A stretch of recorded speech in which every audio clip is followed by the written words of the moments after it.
Bonjour et bienvenue dans cette nouvelle vidéo. Les jeux d'horreur, il en existe beaucoup et il y en a même qui sont extrêmement connus. Five Nights at Freddy's, Alien Isolation, Resident Evil, voilà, c'est tous des très bons jeux d'horreur. Mais aujourd'hui, on va essayer de trouver le plus nul.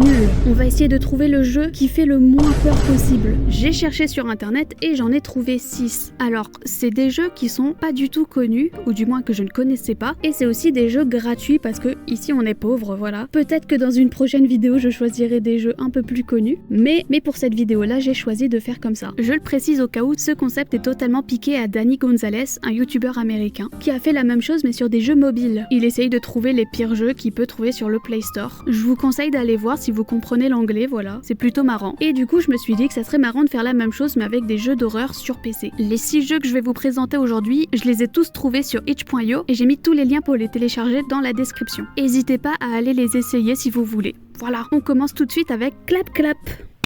Le concept du jeu, c'est que tu es un gardien de nuit d'une maison, et dans celle-là, tu peux clapper des mains pour allumer les lumières. C'est comme ça que c'est présenté sur la page itch.io du jeu. D'ailleurs, tous les jeux dessus doivent avoir des miniatures, et celle de Clap Clap, elle ressemble à ça. Je la trouve hilarante. On dirait que le monstre, il est un peu bébête quand même. Du coup, on commence le jeu et on arrive sur l'écran titre. La police d'écriture qui fait peur. Ouh. Je vous présente mon PNG tuber. C'est Fausse avec les cheveux verts, et pour faire simple, quand je parle, il bouge et il ouvre la bouche. Je l'utilise pour mes streams, je trouve ça plus sympa que d'avoir une image fixe. Bon allez, on commence. Attention, ça va faire peur, hein. Ouh là là. Avant de commencer le jeu, on a du lore. La raison de pourquoi on fait ça, c'est parce qu'on a vu une pub pour être gardien de maison, et qu'on a besoin d'argent. D'ailleurs, en regardant la VOD, j'ai remarqué que je connaissais pas mes chiffres.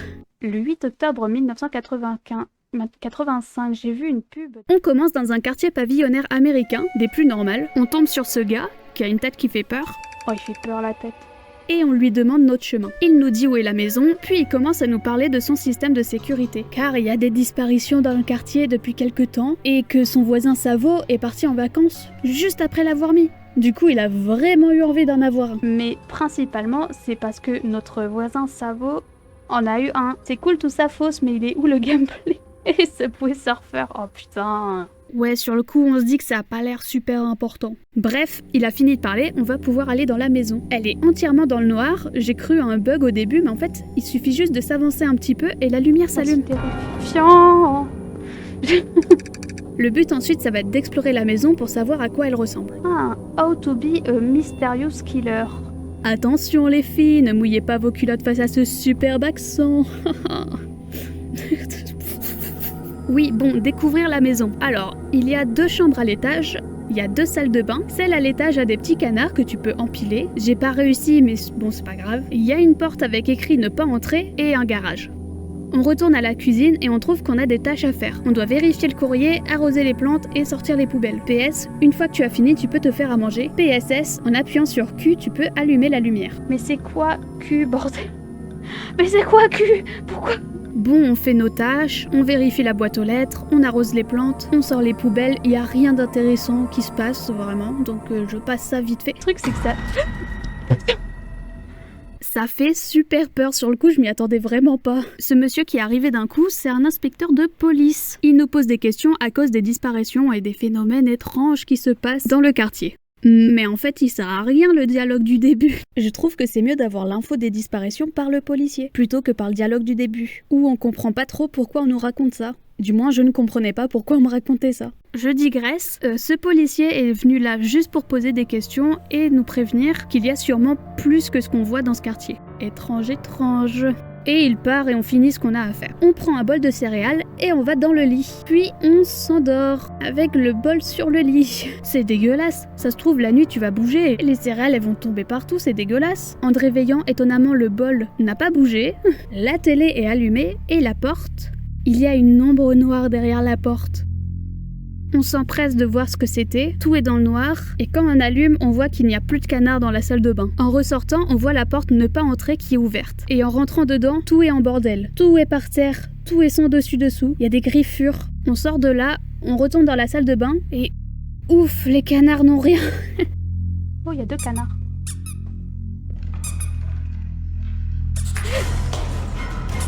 On nous dit clairement de courir et de fuir l'ombre noire. Je marche si lentement. Et... à la fenêtre. Ok, je casse la fenêtre. Après avoir fui le monstre et être parti du quartier, on a un écriteau avec écrit ce qui se passe ensuite. Notre perso a couru jusqu'au commissariat le plus proche, la police a investigué et a trouvé le corps de Marco, le gars du début, et de Maxime, le propriétaire de la maison où on était, qui lui était dans le sac qu'on a mis à la poubelle. C'est pour ça qu'on voyait des os dedans. Enfin, Savo, le troisième voisin, n'a pas été retrouvé. Malgré les traces de la créature, elle ne fut jamais retrouvée. Et c'est la fin du jeu. Enfin, il y a un truc caché. En fait, dans ma première run, je suis pas allée parler au gars, je suis allée à l'autre bout de la map et je suis tombée dans un endroit bizarre. Des sortes de backrooms avec des statues. Puis quand tu arrives à la fin, tu tombes sur ce gros monstre. Et si, dans ce quartier, il y avait un portail invisible pour cette dimension bizarre, et que la créature venait de là en fait. Voilà, c'est ma théorie sur ce jeu. On passe tout de suite au jeu suivant, Drive Time Radio. Hey! Bon, cette fois je n'ai rien à dire sur la page itch.io du jeu, ou de la miniature, du coup je vais directement passer au jeu. On commence dans une voiture, au milieu des bouchons, puis on se fait chier et donc on commence à s'endormir. Et d'un coup on se réveille, on est en pleine allure sur l'autoroute. Oh non, c'est en anglais. Ah merde. Faudra que je traduise. Ouais, en fait, un défaut, entre guillemets, du jeu, c'est que c'est un jeu narratif, mais qu'il est en anglais. Et vous vous souvenez dans GTA quand vous deviez conduire dans une mission, et que les persos parlaient, et il fallait conduire et en même temps lire le texte en bas, et c'était compliqué. Du coup, des fois, tu te prenais des poteaux ou des choses comme ça. Et bah, imaginez un jeu où c'est juste ça, le gameplay. C'est pas un défaut en soi, c'est juste compliqué quand tu comprends pas parfaitement l'anglais, quoi. Mais du coup, quand j'ai joué la première fois, j'ai pas fait attention à l'histoire. Bon, je reprends le jeu. On se réveille et on a la radio allumée. On entend deux présentateurs qui s'appellent Kyle et Brett et qui sont en fait des aliens. Ils nous disent que la radio qu'on écoute c'est WWKCR 92.3, la seule radio dans le vide interdimensionnel. Grosse ambiance. Le jeu est très austère. Il n'y a pas de musique, il n'y a pas d'autres gens sur la route. Tu peux seulement aller à gauche et à droite avec ta voiture, tu peux pas reculer ou rien. Ça me donne un sentiment un peu de fin du monde. Je sais pas comment expliquer ça. Et aussi le même sentiment que les backrooms où vous êtes tout seul et que vous avez l'impression que vous allez mourir, vous voyez. Kyle, l'un des présentateurs de la radio, dit qu'un des auditeurs, s'il répond bien aux questions, pourra gagner des tickets VIP pour Beachapalooza Spring Break Beach Blowout. Oh, mais je veux gagner un ticket VIP pour le Beachapalooza Spring Break Beach Blowout. Il faut que je réponde bien à ces questions. Et Brett, l'autre présentateur, rappelle que si on répond mal, ils nous tueront et que légalement c'est tout à fait ok de faire ça. Mais bon, moi ça me fait pas peur car je sais que je vais bien répondre. Je suis super forte. Ils appellent un nouvel auditeur et c'est nous. Ils nous choisissent pour répondre aux questions et au début ça sera des questions faciles. La première c'est comment on dit soccer en Europe, donc oui c'est bien un jeu américain. On a le choix entre le soccer ou le football. Bon la réponse est facile. Ensuite, qui est le 20e président américain? Garfield, entre parenthèses l'homme, ou Garfield, entre parenthèses le chat. Voilà, c'est très drôle. Et la troisième question, c'est quel est le troisième membre de Apollo 11? Et j'ai mal répondu, j'ai dit Jim Lovell alors que c'est Michael Collins. Non, la lune n'existe pas, non. On a fini le premier round. On passe au deuxième, je réponds à la première question.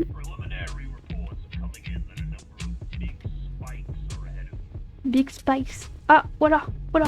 Putain. En fait, ce que vous voyez là, c'est des épines que les aliens sortent pour essayer de nous tuer. Et j'étais tellement pas près qu'il y en ait que j'ai oublié d'esquiver. Mais du coup, quand tu meurs de ces épines, tu te retrouves dans ce vide spatial un peu bizarre, où tu dois choisir entre continuer le jeu ou pas. Je décide de continuer et j'arrive enfin à passer les épines et le niveau. Bon, voilà, ça fait 5 minutes que je parle du jeu, j'ai enfin réussi à tout expliquer. Les aliens, les épines, tout ça. C'était long, mais au moins vous avez tout pour comprendre. On passe à la dernière manche, celle avec les questions les plus difficiles, celle qui est la plus compliquée. Celle qui est la plus mortelle? Oui, la plus mortelle. Parce qu'en fait, en même temps qu'on te pose des questions, tu dois éviter les épines. Moi, je vous ai dit, je suis Emilien des 12 coups de midi. En fait, je suis trop fort. 12, allez. Je suis nulle aux jeux vidéo. Étonnamment, j'arrive à passer le niveau. Je me dis que c'est enfin la fin, que je vais enfin avoir le ticket VIP. Et là, on me dit qu'il y a encore une série de questions. Mais là, elle est vraiment difficile. Là, c'est vraiment compliqué. Dans la dernière manche, on te posait une question et tu avais des épines à éviter. Là, les questions s'enchaînent à toute vitesse et tu as des obstacles constamment sur la route. C'est vraiment dur de faire les deux choses en même temps. Tu dois comprendre la question, y répondre et conduire. C'est vraiment dur. Tellement qu'en fait, je m'en foutais d'avoir des bonnes réponses ou quoi. Je voulais juste éviter les épines et pas mourir en fait, c'est tout. Et les questions sont vraiment dures. À un moment, tu ne peux juste plus y répondre en fait. Quelle espèce a le contrôle de la dimension? Et Et c'est écrit dans un charabia. Et cette espèce, elle vit dans quel palais? Dans le palais... Je sais pas. Est-ce que tout cela se produit réellement? Quelle est la réponse à la première question? Football. Ah ça, je m'en souviens. J'ai fini la manche. Je suis trop forte. Malheureusement, les présentateurs ont une bonne et une mauvaise nouvelle. Je n'ai pas assez bien répondu aux questions. Je n'aurai pas les tickets VIP pour la Beachapalooza. Mais il nous laisse une dernière chance pour essayer d'avoir les tickets. Il suffit de bien répondre à une question. C'est encore une fois en alien, je ne comprends rien. Mais j'ai quand même eu bon. J'ai réussi. Je vais pouvoir aller à la Beachapalooza truc machin. Ouais. Alors que Kyle est super content qu'on ait gagné. De l'autre côté, Brett, lui, ne l'est pas du tout. Et il commence à s'énerver et à nous lancer des épines sur notre chemin. Bon, vous me connaissez, vous savez comment c'est. Ouah. Ah putain. Ah putain. Mais je me suis pris là. Ah, je peux pas. Ah. Brett est vraiment énervé parce qu'en fait, la raison du quiz, c'était pour nous manger. Ils ont trafiqué le jeu pour qu'on perde. Sauf que là, étonnamment, on a gagné. Et Brett, lui, il a super faim et du coup, il commence à s'énerver, quoi. Mais c'est pas de notre faute. On a répondu aux questions, on a eu bon, voilà. On a suivi les règles, on a gagné. Alors que Brett est toujours énervé et continue à nous lancer des épines, Kyle nous téléporte à la Beachapalooza. Oh. Ça a l'air un peu nul, non? C'est un peu décevant. Je m'attendais à un truc de ouf et là on dirait juste qu'on est à la fin d'un festival et que les gens ont pas encore enlevé les structures. Au moins j'ai gagné, ouais. Et comme ça, on va pouvoir passer au prochain jeu. Mais avant ça, un message de notre sponsor. Vous en avez marre d'avoir une photo de profil moche et sans personnalité? J'ai la solution! Une photo de profil moustache! Pour seulement 1 €, je peux vous en faire une. Pour commander votre dessin, vous pouvez aller sur Ko-fi. En plus d'avoir une super photo de profil, vous soutenez une artiste. Et ça, c'est vraiment bien. C'est généreux de votre part. Voilà, n'hésitez vraiment pas à me contacter. Et sur ce, je vous ramène à la vidéo. Horror Noodle. J'ai totalement pris ce jeu juste pour le nom, mais en même temps, Horror Noodle, des nouilles horrifiques, c'est juste parfait pour ma vidéo. Comme tout bon jeu, on commence en se réveillant devant la télé qui grésille. On a faim, donc on va se faire des nouilles, d'où le nom du jeu. On va dans la cuisine, mais y a pas d'eau. On va dans le sous-sol, il y a une giga fuite dans ce gros tuyau là, mais c'est pas un problème pour nous, car il y a du scotch juste à côté. Et voilà, avec ça, on répare le trou. Allez, on remonte et la lumière se coupe. Et la porte est fermée. Du coup, la seule chose qu'on peut faire, c'est de redescendre les escaliers. Et il y a un homme devant nous. Ok, bon, ça faisait un peu peur, mais bon, on va continuer à faire nos nouilles, nous. En cherchant les ingrédients, je découvre le garde-manger. Pourquoi dans un garde-manger, tu mettrais un mannequin genre taille humaine? Très bonne question, j'en ai aucune idée. Bon, on continue à faire notre repas. On met de l'eau dans la casserole, les œufs, les saucisses. Et là, on entend un toc-toc. Je vais juste faire ça, ok. En fait, on l'entend pas car j'ai mis le son du jeu très faible quand j'ai fait le stream, mais je vous jure, il y en avait un. Quand on va voir la porte, elle est verrouillée. On ne peut vraiment pas l'ouvrir. Pourtant, 2 minutes après, je me retourne et elle s'ouvre. Et quand on s'y approche... Bonjour. Ok, le jeu commence à mettre un peu une ambiance horrifique, ok. Ça fait un peu peur, voilà. Bon, nous, on doit continuer à faire nos nouilles. D'ailleurs, c'est le seul ingrédient qui me manque. J'ai trouvé tous les autres ingrédients sauf celui-là. Bon, du coup, je fouille toute la maison, la salle de bain, le salon, l'étage. D'ailleurs, à l'étage, quand tu y vas, il y a le courant qui se coupe puis il se rallume 10 secondes après. Voilà, c'est...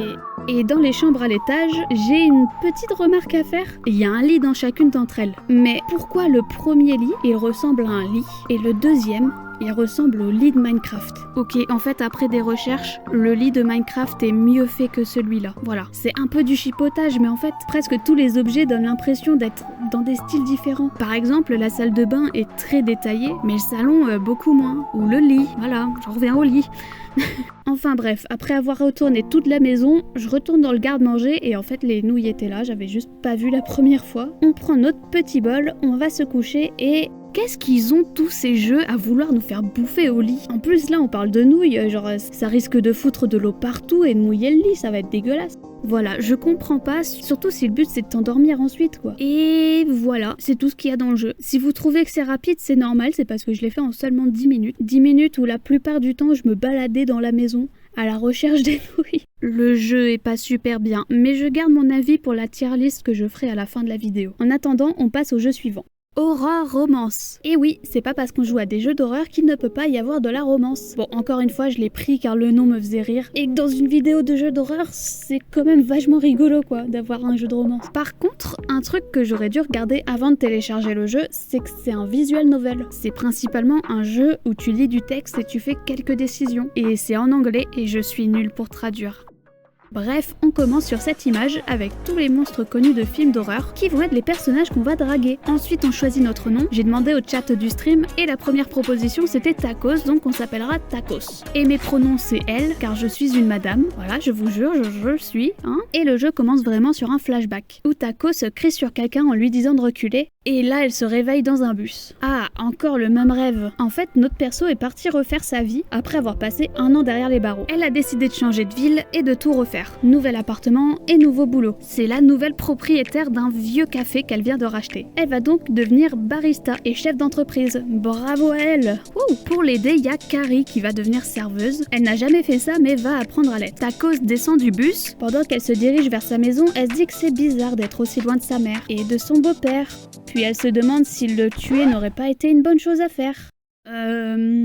Ouais, je comprends mieux pourquoi notre perso a passé 1 an derrière les barreaux. Après une ellipse, on se retrouve le lendemain matin. Tacos va pour aller travailler et en ouvrant la porte, elle tombe sur son proprio, qui est Jack dans The Shining. Ok. Bon, il nous parle, c'est pas très intéressant, je vais pas vous mentir, mais il demande le nom de notre café. J'ai demandé au chat et ils l'ont appelé Proutland. Voilà. On dit au revoir à notre propriétaire bizarre, on sort dehors et on rentre dans quelqu'un, qui est Jason avec son masque et son couteau dans le dos en pleine journée. Ok. Jason a l'air de nous fixer. Enfin, il fixe surtout la barre en chocolat qu'on a dans la main. Et là, on a le choix. Soit de la partager avec lui, soit de partir. Bon, c'est un tueur en série, mais c'est pas grave. C'est mon Kinder Bueno. Casse-toi, c'est mon Kinder Bueno. Tacos part et arrive au café. Carrie, la serveuse, est déjà là. Et c'est le premier personnage qu'on découvre qui n'est en fait pas un tueur en série. Ça fait plaisir. On ouvre le café. Bienvenue à Proutland Café. Et le premier client arrive. Il s'appelle Ash. Bon, c'est peut-être un perso de film connu, mais moi je le connais pas. Donc si vous le savez, dites-le en commentaire. Il veut un café avec un whisky. Mais ici, on ne sert pas d'alcool. Donc soit on peut lui donner son café sans alcool, soit avec. Je décide que non, il n'aura pas le droit à de l'alcool. Il rouspète un peu, mais au final il est content parce que le café est quand même bon. Ce qui veut dire qu'on est un bon barista, et ça c'est bien. Il est en fait tellement satisfait de ce qu'on a fait qu'il nous donne un truc dans notre main. Puis il se casse. Alors on l'ouvre et il a donné un doigt séché. Puis Carrie arrive, et oh mon dieu Carrie, tu es le seul personnage normal ici. Oh ça fait tellement plaisir. On a un deuxième client qui arrive, et c'est une meuf blonde plein aux as. Une version Lidl de Sharpay dans High School Musical. Elle nous demande un café ultra compliqué. Une Trenta Latte sans mousse, avec 5 shots décaféinés, avec de l'essence de citrouille à 208 degrés Fahrenheit. C'est presque 100 degrés Celsius. C'est très chaud pour un café. Et donc, notre perso lui répond que c'est très très chaud. Elle lui gueule dessus. Voilà, très bon personnage. Alors on a le choix soit de lui servir son café comme elle le veut, soit de lui refuser et lui demander de partir. Bon, je me dis que Tacos, elle est sûrement endettée pour avoir acheté ce café et l'ouvrir et tout. Donc je décide de faire son stupide café. Parce que voilà, l'argent. Et pendant que Tacos lui fait son café, elle imagine lui balancer dessus. Et peut-être qu'elle se brûlera au premier degré comme ça. Pas sûr que je soutienne ce personnage. Bref, elle finit de faire le café de la blonde, puis en lui tendant le café, Apprendre à emporter, hein. Connasse. Là, elle veut qu'on lui refasse son café en entier. Tacos, génie calé, prend un gobelet et transfère le café dedans. Elle est dégoûtée. Bien fait pour elle. Elle voulait nous la faire à l'envers. Et elle l'a pas eu Tacos. Tacos est peut-être une psychopathe, mais au moins elle est intelligente. Puis elle nous dit que le café est décent et s'en va. Petite ellipse, on arrive à la fin de la journée et arrive le dernier client, qui est la poupée Chucky. J'ai tout détaillé avec la meuf blonde car je trouvais ça drôle, mais là c'est pas très drôle ou intéressant. Il y a juste un truc, le perso qui ressemble à un enfant nous drague et notre perso est surprise et genre elle a pas l'air d'être contre ou je sais pas. C'est vrai que Chucky était sur l'image au début du jeu. On est vraiment censé pouvoir le draguer. Je suis vraiment contre ça. Je sais que je suis youtubeur mais pas ce genre de youtubeur. YouTuber, ok, c'est... Non, bon, je reviens au jeu. Tacos a fini sa journée, elle rentre chez elle et elle entend quelqu'un marcher derrière elle. Mais elle ne voit personne. Alors, elle se retourne et elle crie « Je t'ai entendu, tu peux arrêter de te cacher ». La personne se montre et c'est Scream. On a une petite discussion avec lui, il dit que c'est la première fois que quelqu'un le repère, mais malheureusement, l'attraper a encore plus attiré son attention. Et il ne compte pas nous laisser tranquilles. Fait chier, on a un stalker au cul. Il dit qu'il peut nous laisser tranquilles contre une question simple. On peut choisir d'y répondre ou pas. Bon, je choisis que oui. Et il nous suffit de dire notre film d'horreur préféré. Alors oui, mon PNG tuber s'est transformé en fausse Joule, c'est une fonctionnalité de mes streams. Vous devriez faire un tour, hein, on s'amuse bien. Bref, donc notre film d'horreur préféré, soit on peut dire Saw, soit on peut dire qu'on n'aime pas les films d'horreur. Je dis que je n'aime pas les films d'horreur parce que je me suis dit qu'en disant Saw, il n'allait pas aimer. Et ben en fait, en disant qu'on n'aime pas les films d'horreur, il nous tue. Ah, mais je viens de comprendre le jeu. En fait, on drague pas les monstres de films d'horreur. On essaye juste de faire qu'ils nous tuent pas. Ok. Bon bref, je refais. Je dis que j'aime Saw. Saucisse. Il est content et il nous laisse tranquille. Bon, c'est un peu bizarre, mais ok. Elle arrive devant son immeuble, mais un homme est en train de fumer juste en dessous de notre fenêtre. Et Tacos n'aime vraiment pas la fumée. Du coup, soit on peut lui demander de trouver une autre place pour fumer, ou alors lui demander qui il est. Je lui ai demandé de fumer autre part. Il part sans rien dire. Tacos rentre chez elle, s'endort, et en se réveillant, elle tombe sur le gars qui fumait et qui la tue. Non mais c'est pas possible. Il y a combien de tueurs en série dans cette ville, sérieux? Tous les habitants, à part Carrie et la meuf blonde, sont des tueurs en série, c'est ça? C'est pas possible. Enfin bon, j'ai arrêté de jouer là. Voilà, c'est pas du tout la fin du jeu. Il y a sûrement plein d'autres fins et tout. Mais juste là, ça m'a pris 1h30. En comparaison, les autres jeux que j'ai fait, c'est autour des 30 minutes, voire moins. Par exemple, Horror Noodle, j'ai mis 10 minutes. Ça m'a pris autant de temps aussi parce que je traduisais tout en live et que je suis lente. J'aurais peut-être dû prendre un autre jeu, mais bon, c'était quand même marrant à faire. Au moins, le prochain jeu sera moins long. Egg Fried Rice. Oui, bah écoutez, le principe est le même. J'allais pas faire des nouveaux dessins, alors que c'est la même chose. On commence le jeu en se réveillant au milieu de la nuit. On a giga faim, mais on n'a rien à manger. Et tout ce qu'on a est périmé ou dégueulasse. Voilà, hein, là c'est le même début que Horror Noodle. Et là, il y a un flyers pour un restaurant chinois qui tombe juste sous nos pieds. On se dit que ça peut être pas mal. Du coup, on prend la voiture, on y va et on commande des œufs frits avec du riz. D'où le nom.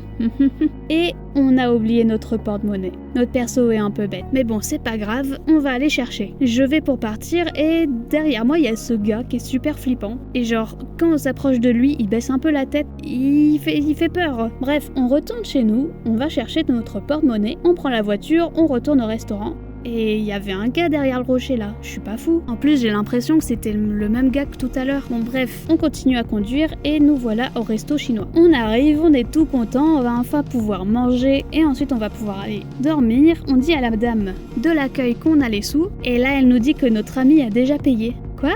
Qui ça?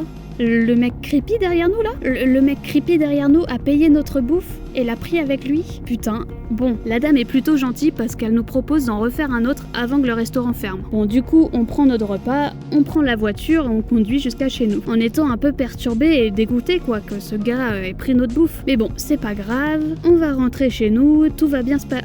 Oh! What the fuck? On nous a balancé de la bouffe dessus, qui a cassé le pare-brise. Ok, ce gars en a sûrement après nous, alors on va rentrer le plus vite possible pour se mettre à l'abri. On pose notre bouffe et là il y a le téléphone qui sonne. C'est juste le restaurant qui nous dit qu'on a oublié la bouteille de bière gratuite et le gâteau de chance. Ils nous offrent ça parce qu'ils ont merdé sur la commande. Et là on a le choix entre aller les chercher ou pas.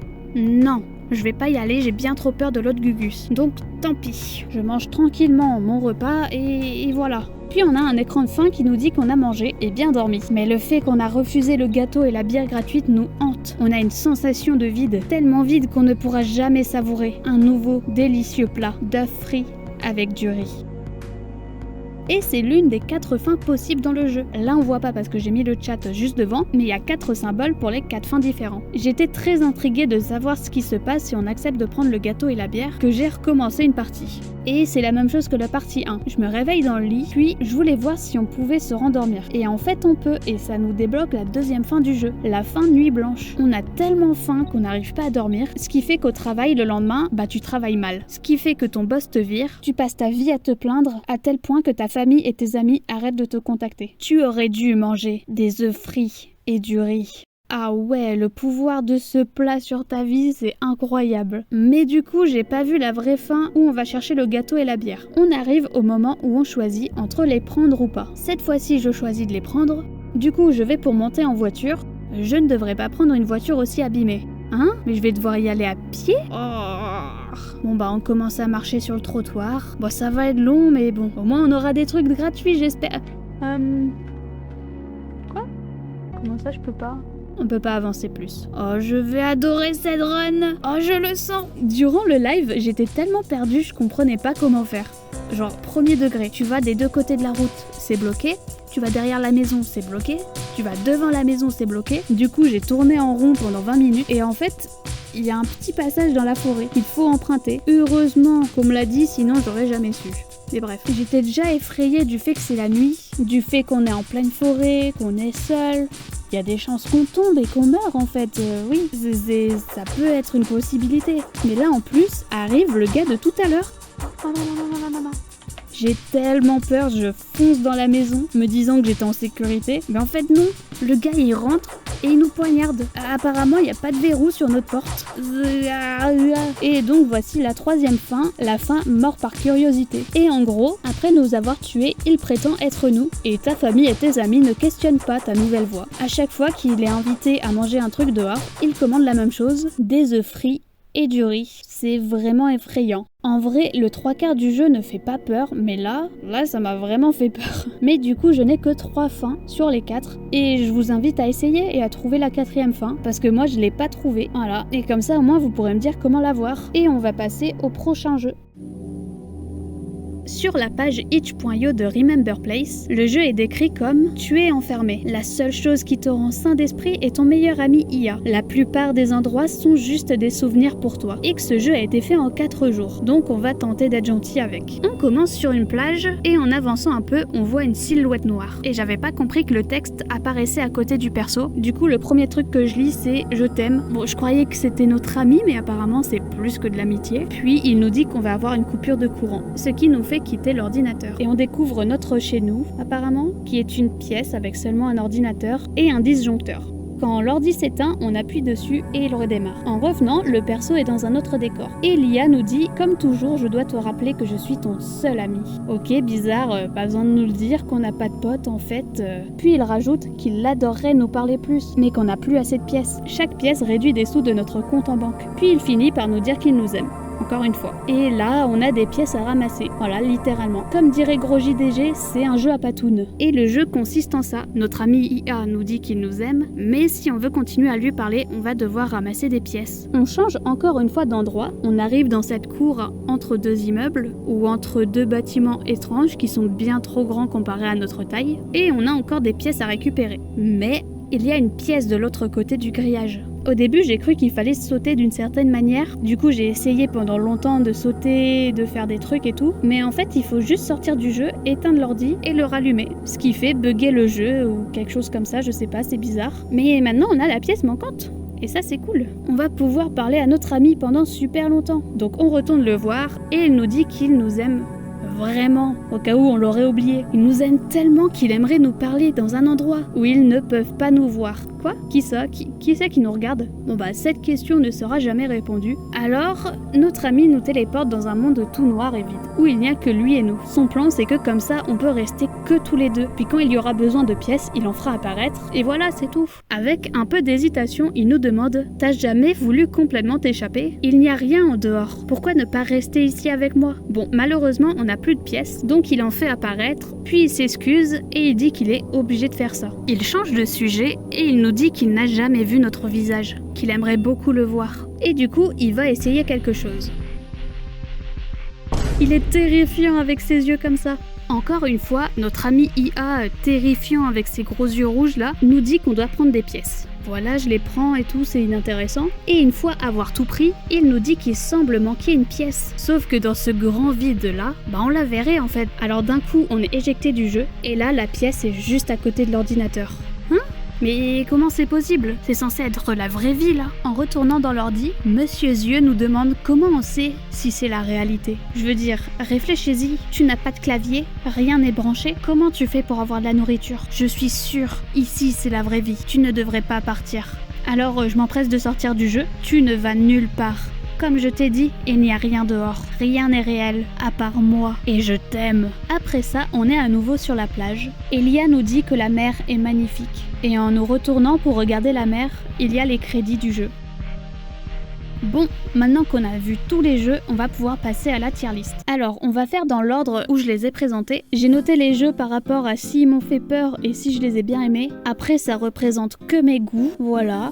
Si vous voulez, vous pouvez vous faire votre propre avis en y jouant vous-même. Tous les jeux sont dans la description, voilà, je le redis encore une fois. Bon, clap clap, S. Étonnamment, c'est aussi haut, mais en même temps, il m'a fait sursauter. J'ai vraiment eu peur à la fin, et j'ai bien aimé jouer au jeu. L'esthétique est cool, et en plus de ça, il y a les backrooms qui sont cachés. L'histoire peut être un peu améliorée, surtout en enlevant le voisin du début. Après, ça se trouve, t'es pas obligé de lui parler, tu peux le skip, mais bon. Vu comment le jeu était présenté, avec le personnage qui est juste devant nous, le fait qu'il y a aucun autre personnage ni rien, ça donne envie de lui parler. Mais à part ça, il est vraiment cool comme jeu. C'est vraiment un jeu marrant, je trouve. Ensuite, Drive Time Radio, je le préfère à Clap Clap, mais il fait pas vraiment peur en fait. Une fois que tu as vu les épines, t'as plus peur. Enfin, c'est comme ça que je l'ai ressenti. Mais je trouve il est vraiment bien. La mécanique de conduite, elle est vraiment sympa. C'est vraiment fun de conduire dans le jeu. L'histoire est sympa avec les aliens qui essayent de nous bouffer, mais qui arrivent pas parce qu'on répond bien aux questions. Voilà, c'est marrant. Bref, il est cool. Horror Noodle, D. Et si j'avais pu le mettre plus bas, je l'aurais mis plus bas. En vrai, le moment où la porte s'ouvre, puis tu t'approches et elle se ferme, ça m'a fait peur, ça m'a fait sursauter. Mais à côté, le deuxième truc qui m'a fait peur, c'était le mannequin. Donc voilà, c'est pas... Puis c'est vrai qu'en comparaison avec les autres jeux qui sont la plupart du temps faits par une seule personne, là ils étaient 8. Puis t'as le lit où c'est juste un carton qu'ils ont peint en rouge, quoi. Oui, je reviens encore dessus, mais non, quoi, c'est pas possible. Là, je vais arrêter de taper sur ce pauvre jeu, qui veut juste qu'on l'oublie. Il le mérite, sa place en D, je pense. Ensuite, Horror Noodle, j'ai pas trop aimé, et ça fait pas trop peur. Enfin, j'ai pas fini le jeu. Je pense qu'il y a beaucoup de choses que j'ai pas vues, mais j'ai quand même joué 1h30. Bon, après aussi, je pense que si je l'avais pas fait en live, alors je devais traduire en même temps, je devais divertir les gens et tout, peut-être que j'aurais un peu plus apprécié le jeu, mais là je l'ai pas trop apprécié, voilà. Ça se trouve, si je le jouais tout seul de mon côté, je le trouverais bien, même si je suis pas sûre que ce soit un super concept, Ouais, sur papier c'est marrant, mais là en jouant, je veux dire, j'ai pas aimé notre perso principal, c'est juste un con qui veut taper tout le monde et qui a été en prison. Bon, en même temps, il était un peu obligé d'être comme ça pour vouloir sortir avec des serial killers, mais bref. Le fait qu'on peut peut-être draguer Chucky, là, c'est... En plus, notre perso dit clairement que c'est un gosse, donc j'aime pas. Moi, je suis pas ce genre de youtubeur, quoi. Voilà, il y a deux types de youtubeurs. Il y a ceux qui, quand ils deviennent connus, touchent des gosses, et il y a ceux qui, quand ils deviennent connus, arrêtent YouTube et vont sur Twitch. Moi, je préfère la deuxième catégorie. Bref. Egg Fried Rice S. 80% du jeu ne fait pas peur, mais les 20% le font bien, je trouve. Genre, petit à petit, tu te rends compte qu'il y a quelqu'un qui te veut du mal. L'histoire est quand même bien faite, genre, on y croit qu'il y a un mec qui te suit, qui est bizarre avec toi, qui veut juste te tuer. Puis en plus, on conduit, donc ça, c'est un bon point. Je crois que j'aime juste les jeux de conduite, en fait. Je devrais faire ce concept de vidéo, mais avec des jeux de voiture. Trouver le pire jeu de voiture. Bref, je m'égare. Après, le jeu est quand même super manichéen. Tu manges pas, donc tu perds ton travail, ta famille, tes amis. Ou genre, tu vas pas chercher tes trucs gratuits et du coup, tu ne pourras jamais savourer un délicieux plat de friori. Genre, c'est un peu trop, quoi. Et enfin, le dernier jeu, Remember Place, en B. Il a une bonne esthétique. Il y aurait des choses ultra intéressantes à dire dessus, je suis sûre. J'ai peut-être pas super bien expliqué, désolé. Mais il a vraiment des choses à dire sur les IA, le fait que les gens créent des relations avec eux, les relations avec les écrans, et même depuis le Covid, le fait qu'on reste tous chez nous et qu'on sort moins. En fait, je l'aime bien parce que c'est un peu le seul jeu de la liste qui a vraiment un message, où il essaye de faire transmettre des choses. Bon, malheureusement, le jeu fait pas très peur. Le seul moment où j'ai eu peur, c'était quand l'IA a eu des yeux, en fait. Et aussi, je trouve que le jeu devrait être un peu plus long. J'ai eu l'impression que le perso passait très vite d'un état à un autre. Il passe très vite de « Oh, j'aimerais qu'on passe plus de temps ensemble » à « Le jeu et la réalité, viens dans la réalité, ton monde n'existe pas ». C'est pour ça que c'est en B quand même. Mais bon, je le redis quand même, en 4 jours par une seule personne, c'est vraiment pas mal du tout. Et voilà. la vidéo est finie. N'hésitez pas à me dire ce que vous en avez pensé. J'ai essayé de faire un style de vidéo un peu plus marrante, mais ça vous pourrez en apprendre plus dans la prochaine vidéo qui sera une FAQ. Et ouais, pour les 1 an de la chaîne. Le 31 mai, ça sera les 1 an que j'ai posté ma première vidéo. Voilà, vous pourrez poster vos questions dans les commentaires ou sur le Discord. J'ai même peut-être fait un message dans l'onglet communauté. Bref, vous pouvez poster dans tous ces endroits. N'hésitez pas à aller voir la vidéo de Danny Gonzalez si vous voulez voir d'autres jeux pourris, voilà. N'hésitez pas à rejoindre le Twitch et le Discord. Et j'ai un Ko-fi aussi si vous voulez me soutenir. Bref, sur ce, bisous.